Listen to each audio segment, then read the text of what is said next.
o Grupo Espírita Amadeu Ferretti apresenta o estudo sobre o Evangelho segundo o Espiritismo.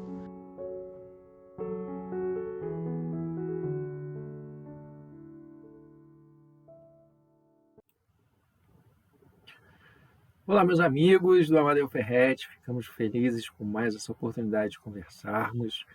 Acreditamos que essa troca espírita, de conversas, de propostas, de reflexões temáticas, são muito importantes para o nosso crescimento. Que possamos aproveitar essa oportunidade mais uma vez. Para iniciar a nossa conversa de hoje, vamos nos preparar para fazer uma prece. E aí eu trouxe uma página inicial esse livro maravilhoso que é o Vida Feliz, de Joana de Ângeles. Acalma as ânsias do teu coração. O que ainda não alcançastes está a caminho. Não sofras de véspera, entregando-te a estados deprimentes por ausências que certamente não fazem falta. A carência pode proporcionar recurso de valorização das pessoas e das coisas. Quem desfruta de benefícios com facilidade subestima o que possui. Aprenda a conviver com a escassez, a solidão, e saberás evitar a embriaguez dos sentidos, a volúpia da luxúria e a exacerbação da posse. És o que tu realizas e não o que tens ou o que te encontras. Vamos orar. Bom e amado Mestre Jesus, te agradecemos a oportunidade de aqui estarmos dialogando, conversando sobre o teu Evangelho que, inspirado pela doutrina espírita, se torna celeiro de luz para todos nós. Que possamos nos aurir e nos munir desse celeiro que nos estimula e nos energiza. Que possamos estar contigo, pois sabemos que tu estás conosco sempre. Que assim seja. Como nos foi proposto, nos foi apresentado, nós ficamos felizes com essa oportunidade. E a temática de hoje, como já foi muito bem divulgada e apresentada para todos, é o homem de bem. O homem de bem está no capítulo 16 de O Evangelho segundo o Espiritismo e está no seu item 3. O item 3, Kardec reservou, falando da perfeição, como o título do capítulo nos propicia pensar, uma temática muito interessante, que é o próprio título da noite de hoje. E essas pontuações são interessantes a gente fazer algumas reflexões iniciais, né? Porque o que é essa temática? O que Kardec está querendo fazer com essa análise de um homem de bem? O que ele está querendo propor? É uma síntese, é uma reunião de objetivos, de características, de enumerações, de pontos essenciais para chegarmos àquilo que seria a compreensão do ápice da vivência evangélica espírita cristã, que é nos tornarmos um homem de bem. E aí, nesse ensejo, Kardec faz enumerações, faz destaque, faz colocações das características do que é ser esse homem de bem. E por meio dessas características, ele vai enumerando, detalhando qual deve ser as pontuações que a gente deve se atentar para nossas aquisições morais. Quando a gente se defronta com o Evangelho de Jesus, a gente fica perplexo com a imensidade, o gigantismo que Jesus tinha. E isso nos apequena muito e, em dados momentos, pode até ser desestimulante, porque nós não compreendemos com toda a amplitude quais são os caminhos a serem seguidos para chegarmos a esse manancial, a esse oceano, a esse universo de luz que é Jesus. Contudo, quando Kardec, inspirado pelos espíritos superiores, ele consegue sintetizar isso e elencar para a gente começa a perceber que essa transformação moral ela é palpável, ela é acessível, ela está possível para todos nós. Bom, a partir dessa compreensão, a gente começa a entender quais são os objetivos de entender essas enumerações, essas sucessivas características que são aqui apresentadas. É organizarmos na nossa mente parâmetros para as nossas ações diárias. Porque quando pensamos sobre evolução, sobre desenvolvimento moral, a gente naturalmente pensa sobre a nossa prática de vida, a nossa vivência, a nossa forma de viver, a nossa forma de nos pensarmos e expressarmos diariamente. Quando Kardec consegue enumerar, consegue analisar os dedos pontos, a gente ganha para a gente um parâmetro, um manual, um guia, para que a gente possa fazer sempre uma comparação com as nossas experiências e estarmos sempre pontuando e entender quais são o que deve ser em nós aprimorado e aquilo que deve ser em nós estimulado para crescer mais ainda. Diante disso, vamos nos debruçar sobre a análise que Kardec nos traz sobre o homem de bem, para que isso possa ficar muito claro para todos nós. Kardec começa com uma pontuação muito interessante, porque ele coloca dizendo assim, o verdadeiro homem de bem é o que cumpre a lei de justiça, amor, caridade, na sua maior pureza. A primeira parte é significativa e chamou muito minha atenção e fez com que eu pensasse bastante sobre isso, porque ele fala assim, o verdadeiro homem de bem. Por que ele não falou o homem de bem é o que cumpre, como se fosse uma coisa única? Kardec acho que percebeu, e ele quis transmitir isso através dos textos, que existem homens de bem que não são verdadeiros. Falsos são aqueles que vão apresentar características que não estão coadunando com aquilo que é melhor. Ou seja, ele vai elencar aqui a lei de justiça, de amor e de caridade. Se existem falsas expressões desse bem, dessa manifestação que seria a melhor expressão do que há de melhor em características morais do nosso planeta, a gente vai ver que essa moral ela pode ser artificial. A gente vai lembrar muito bem de quando Jesus vai se deter fazendo uma crítica construtiva aos fariseus, falando que eram sepulcros branqueados por fora e cheios de podridão por dentro. Ele vai travar essa relação tentando evidenciar que as transformações internas, as transformações na nossa prática de vivência, elas devem coadunar com as nossas experiências emocionais. Quando nós só alimentamos as práticas externas, as vivências, e não travamos uma relação sinérgica com o que há dentro de nós, essa transformação ela não está sendo verdadeira. E acredito que Kardec, quando falou verdadeiro homem de bem, ele está falando daquele que a sua prática externa ela está numa sinergia com as suas emoções, com a sua vivência, com a sua experiência interna.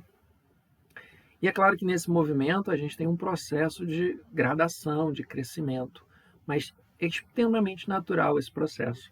Quando a gente consegue coadunar ambas as partes, esse movimento ele vai se tornando natural, vai crescendo cada vez mais e mais. Então, quando a gente percebe essas polarizações entre aquilo que é verdadeiro e aquilo que é falso, a gente acaba construindo uma percepção um pouco mais acurada, a gente fica um pouco mais atento a isso. Se a gente analisar isso na prática, é como se o companheiro tivesse uma prática de um homem de bem, mas as suas emoções, as suas manifestações internas ainda não estão coadunando, não são de um homem de bem. São um homem que querem viver na indolência, na preguiça. É quando eu vou fazer a campanha do quilo, é quando eu vou fazer o estudo, é quando eu vou limpar a casa espírita, quando eu vou participar do almoço, é quando eu vou estar no bazar, ou qualquer outra atividade que é conhecida nossa. E a minha prática ali não é a experiência do amor, da justiça e da caridade. E seguindo ainda, Kardec ele coloca que essa expressão, essa busca da justiça, do amor e da caridade, ela vai estar aliciada a um caráter superior, que é da sua maior pureza. Porque nessa relação, quando a gente busca a maior pureza, a gente está buscando as melhores qualificações, as melhores expressões daquilo. E é claro que a gente precisa entender que essas melhores expressões, essa reflexão sobre esse procedimento de viver, é uma reflexão nossa. A gente não pode partir de buscas de experiências que estão com os outros, como os outros viveram, como os outros entendem, e a gente tentar viver aquilo. A gente precisa viver aquilo que a gente acredita, aquilo que está entre nós. Sempre compreendendo que a gente precisa estar num processo de galgar degraus, que aquilo que eu estou experienciando ainda está aquém daquilo que é o melhor, mas eu estou no processo. Eu devo estar sempre buscando as melhores experiências, a maior expressão. E isso que Kardec quer dizer aqui. Essa forma de justiça, saber se as minhas ações estão corretas, se eu estou na minha posição, utilizando aquele papel com justeza, dando aquilo que é merecido, exigindo aquilo que é necessário realmente, se eu estou amando o meu próximo, se eu estou realmente dedicando amor, ou eu estou buscando fazer com que o outro experiencie qualidades melhores para a minha vivência com ele, numa atitude relativamente egoísta? Será que estou realmente sendo caridoso? Eu estou doando isso para o benefício do meu irmão, do meu próximo? Ou eu estou doando isso numa busca de status, vangloriar ou participar simplesmente de um modo prático dessa experiência que é a caridade, o auxílio ao próximo? Nisso, Kardec vai enumerar uma outra característica que vai justificar essas reflexões, que é o relacionamento da caridade. Esse ser que busca se tornar a melhor expressão moral que tem, que é o homem de bem, ele vai se relacionar intensamente com a sua consciência, vai estar dialogando. Será que eu estou vivendo essas melhores experiências? Será que eu estou sendo justo? Será que eu estou fazendo amor com o meu próximo? Essa atitude está sendo uma atitude amorosa? Será que eu estou fazendo atitude de caridade? Estou sendo caridoso? Estou fazendo caridade com meu irmão? Eu estou abrindo essa proposta de gentileza, de vivência? Será que isso está realmente sintonizado com o melhor? Porque esse diálogo de refletirmos sobre isso não precisa ser de pesado, uma cobrança, com punição, com chibata psicológica. Eu não fiz, eu sou uma pessoa péssima, eu deveria ter... Não, eu fiz o que consegui fazer. Na próxima experiência, eu posso vivenciá-la de forma mais intensa. E pensar sobre isso é fundamental. Que é essa relação, o homem de bem ele precisa travar essa relação com a consciência. Que se a gente relembrar lá do Livro dos Espíritos, a gente vai lembrar que a fala dos Espíritos diz que a lei de Deus está escrita em nossa consciência. É lá que a gente vai buscar essa relação com o Altíssimo. E da mesma forma, a gente vai começar a perceber que esse ser, ao se relacionar com a sua consciência, que é onde os Espíritos dizem que está escrita a lei de Deus, nós naturalmente vamos estar nos relacionando com Deus. E é um ser, um homem de bem, é um ser que busca viver a fé em Deus. Uma fé em Deus que vai contar com a bondade de Deus, sua justiça e sua sabedoria. Olha para a vida e vê as experiências com uma evocação de Deus para se transformar nesse homem de bem que tanto almeja. Então, esse homem, esse ser, né, que não é um homem masculino, é o homem ser, a humanidade, o ser humano, esse ser que está vivenciando, buscando vivenciar o Evangelho, se torna homem de bem quando ele está se relacionando numa relação íntima com Deus. Percebe que Deus está presente na sua vida, percebe que Deus está ali, abrindo para ele oportunidades de experiências cada vez melhores. E é nessa relação ele consegue perceber a bondade de Deus ali, o auxiliando, ou furtando a ele a experiência negativa, dando-lhe a possibilidade de viver experiências melhores. Ele consegue ver, nossa, como Deus é bom para mim. Olha como isso está sendo justo na minha experiência. E ver como Deus é sábio que vai construindo. E quando olha para trás, percebe que aquele caminho trilhado é uma proposta muito interessante.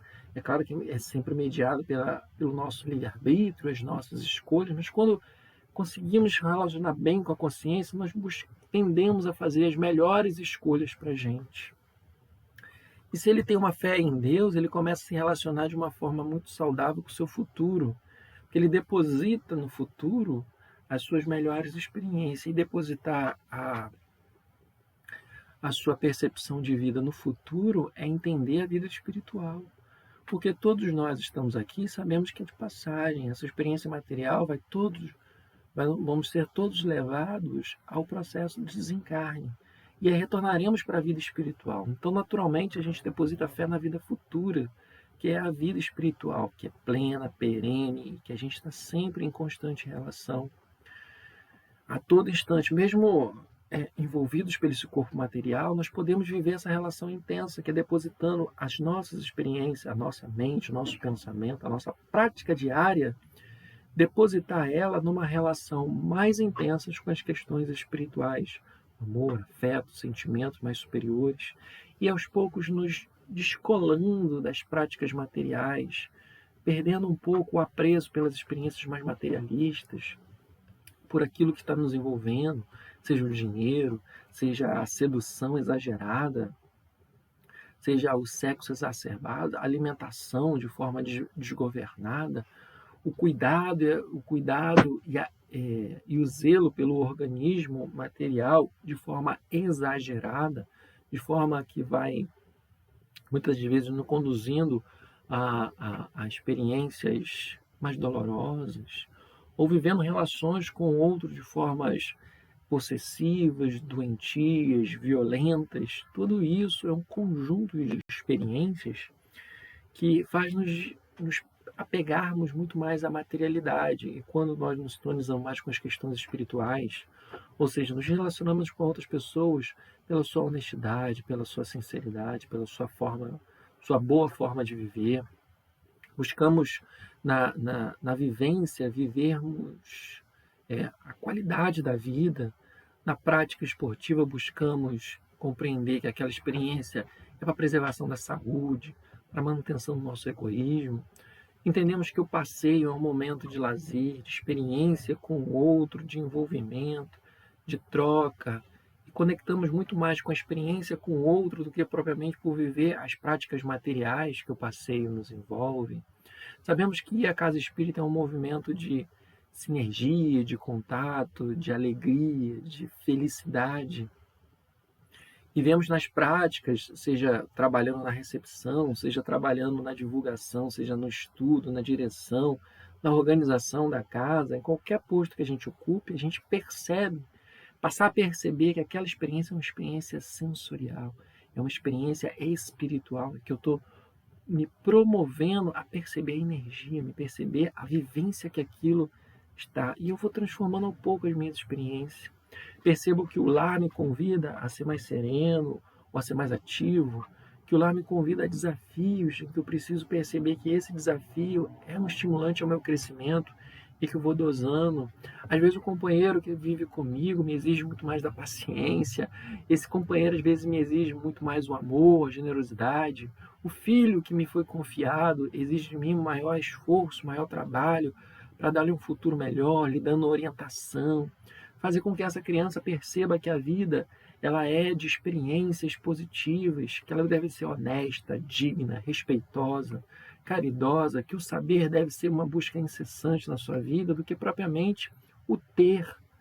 Ter bens, ter carros, não dá qualificação para quem realmente nós somos. Se dessas, pessoas ricas seriam as melhores pessoas que existem na face da Terra. Isso não é uma verdade. Ter carros, casas, apartamento, morar em determinados lugares não qualifica quem somos. Ele qualifica financeiramente. Ele diz que a gente tem acesso a maior quantidade de recursos materiais.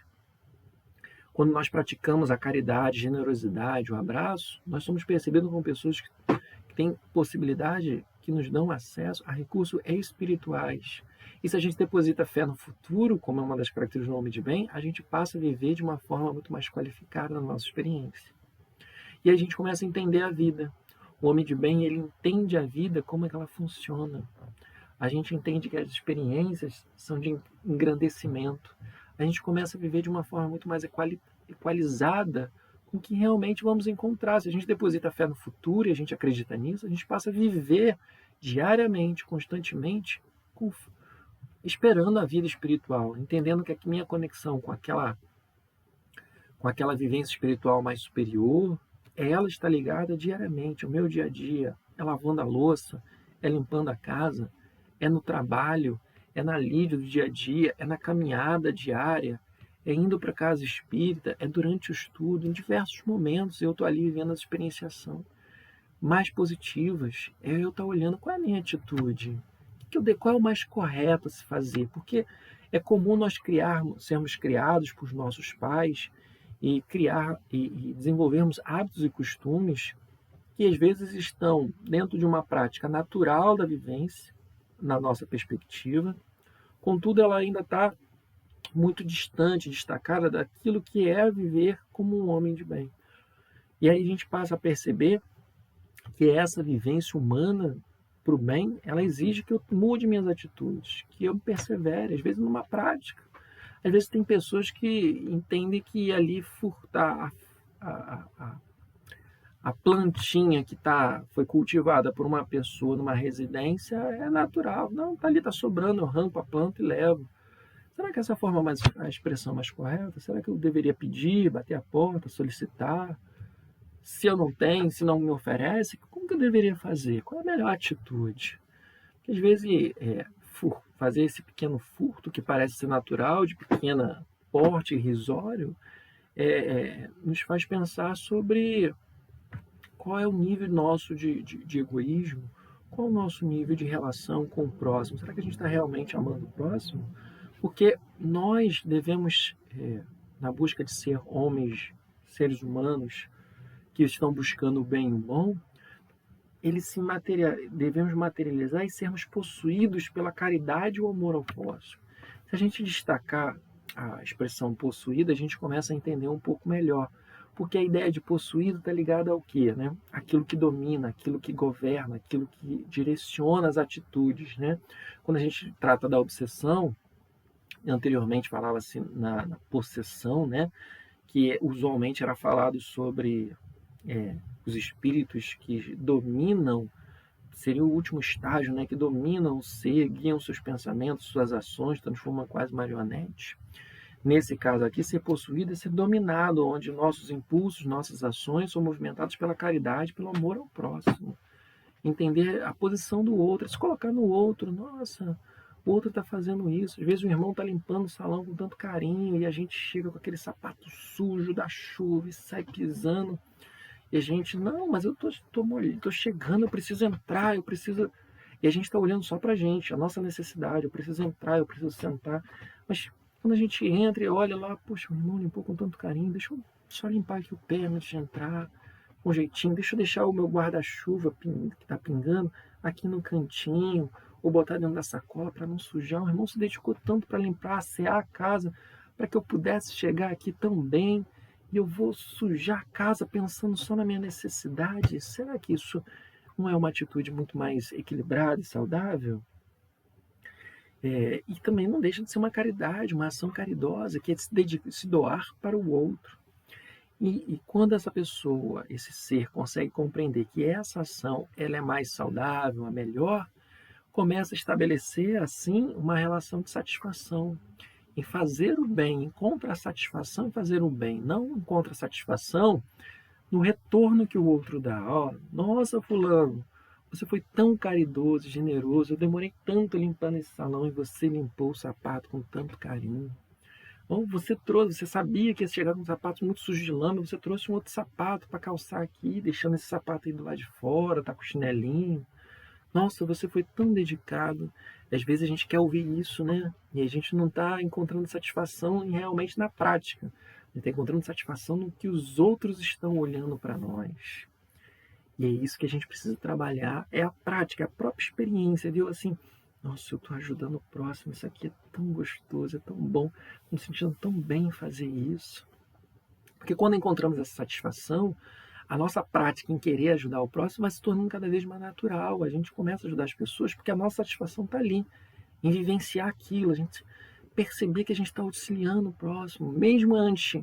E isso envolve os casos de ingratidão, de deslealdade. A gente age com sabedoria, mas a nossa própria relação é com a prática de vivência, que a gente vai começando a desassociar as nossas ações do outro e passa a associar as nossas ações a gente. Ora, eu estou aqui para ajudar, eu estou ajudando. Nossa, eu estou aqui, ó, minhas mãos estão aqui estendidas, eu estou ajudando naturalmente, eu quero fazer o trabalho.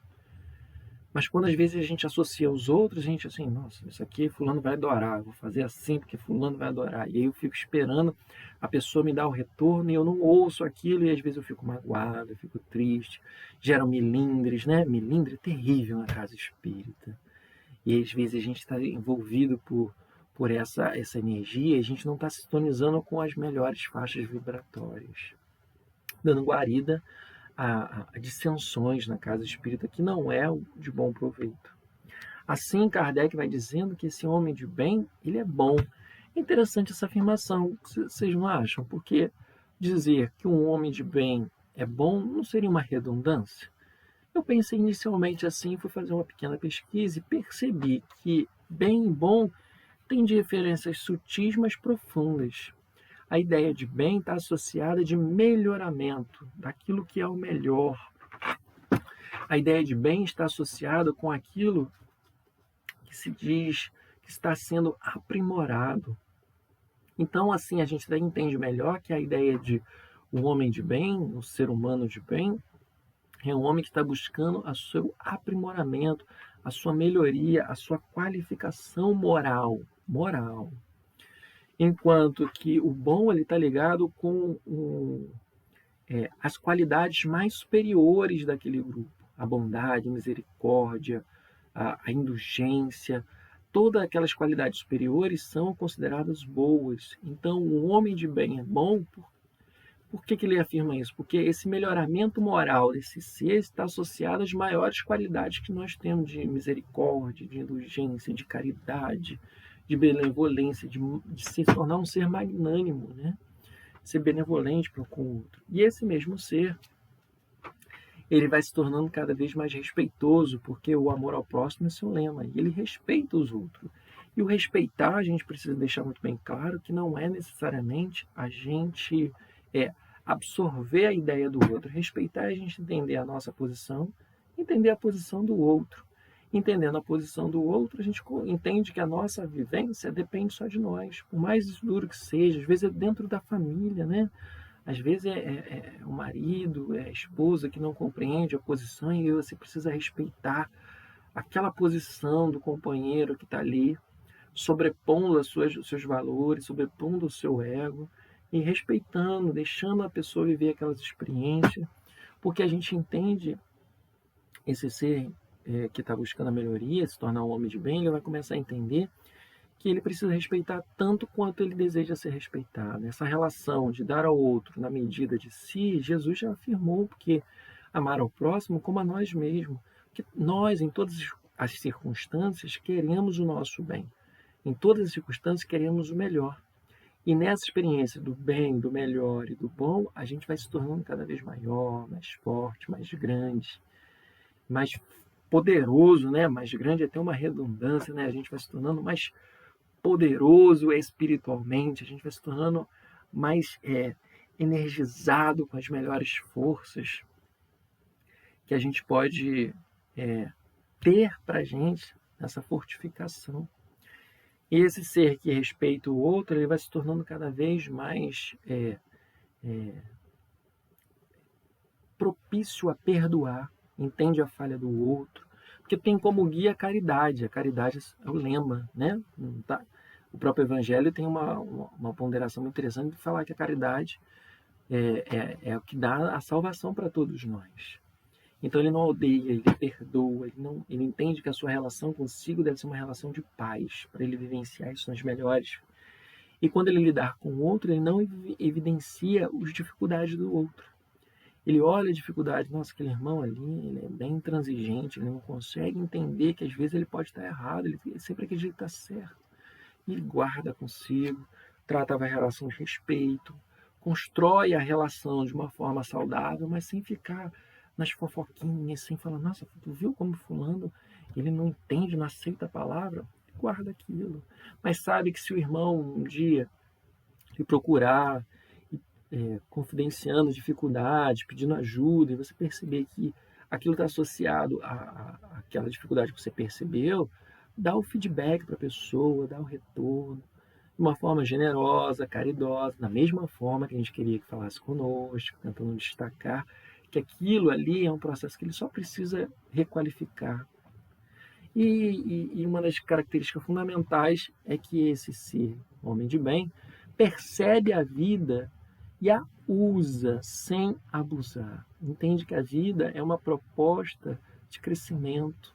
Está conectado com a vivência espiritual. Aqui é uma transição para a gente retornar para casa, para a verdadeira vida. A nossa essência vai retornar para a pátria espiritual. E a gente não abusa, seja das nossas potencialidades físicas, dos nossos organismos, a gente cuida, zela, entende as nossas limitações. A gente entende que os bens materiais são transitórios, são movimentos. Então, usa essas posições sempre com caridade, com justiça e com amor, que é a continência máxima da experiência que esse homem de bem pode viver. Assim, meus irmãos, essas reflexões foram maravilhosas. Poderia ficar aqui falando a fio sobre essa temática, mas essa temática ela é vasta e é destacado que no capítulo diz que não são todas essas as qualidades do homem de bem. Aqui ainda tem muito mais a ser explorado, a ser desenvolvido, mas a vida vai nos dando lição. Se a gente conseguir colocar isso aqui muito em prática, um horizonte novo vai se abrir para todos nós. Agradeço a oportunidade, a alegria e vamos brindar esse momento final com uma prece. Querido Jesus, te agradecemos a oportunidade, pedimos iluminar todos os nossos irmãos da Amadeu Ferretti, que eles possam ser abençoados, envolvidos pelo teu amor, a tua luz, assim como desejamos para toda a humanidade. Que assim seja, Senhor. Graças a Deus.